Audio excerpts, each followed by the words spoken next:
Okay, so I was still doing weekend sports producing, but I needed to cover that income. So I started taking some freelance jobs. And a producer who was from Canada but was living in St. Louis at the time heard about me and then I could write and everything. And so he hired me to write 100 scripts. And he said, I need you to go down to take a flight to Nashville, then rent a car and drive to Hendersonville, which is like 35 minutes outside, northeast, I believe, of Nashville.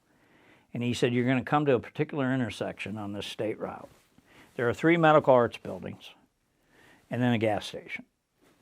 He said, the medical arts building that comes up on your right, turn into that parking lot and go all the way down below to the back. There's a dentist's office there. The dentist's office opens at 9:30. You get there at 8. Let yourself in. It'll be unlocked. I needed the money. So I did it. I put the 100 scripts together, and I went down there, and I walk into the dentist's office. It was unlocked. And I'm walking past the examination rooms, and there's some guys coming past me in the hallway. It looked like they'd been up all night. And I was told to go to the back of the office and knock on the steel door. And I did that, and the sound engineer opened it up and said, welcome to Doc's place. I said, what's the story of this place? He said, it's owned by a dentist who always wanted to be around country music artists. He said, those guys you pass in the hallway, they were in here all night, last night, putting down tracks for their next album. He said they have an 11 o'clock appointment with the dentist. They're going to go on their tour bus and sleep till 11, come in, get their teeth cleaned, and go back out on the road. So then Lou Robbins, Johnny Cash's longtime manager, showed up. And he said, Johnny will be here in a few minutes. Let me introduce you. And I could see out of the control room onto the parking lot, a little window. And up pulled a Ferrari, black Ferrari, okay? And out climbs Johnny Cash. I mean, he almost had to crawl out of the thing because he was a big man. Yeah, he's about my size. Yeah. 6'2", yeah. 6 foot. A little broader, Yeah. but is that tall. So he comes in the side door, and Lou Robbins said, Johnny, this is Fred Zielonko, your writer and producer on this project today. And I extended my hand, and he extended his, and he said, hello, I'm Johnny Cash, just like he did it on stage. Yeah. I would have worked for free at that time. Yeah. Okay, so we spent the next 3-4 hours knocking out 100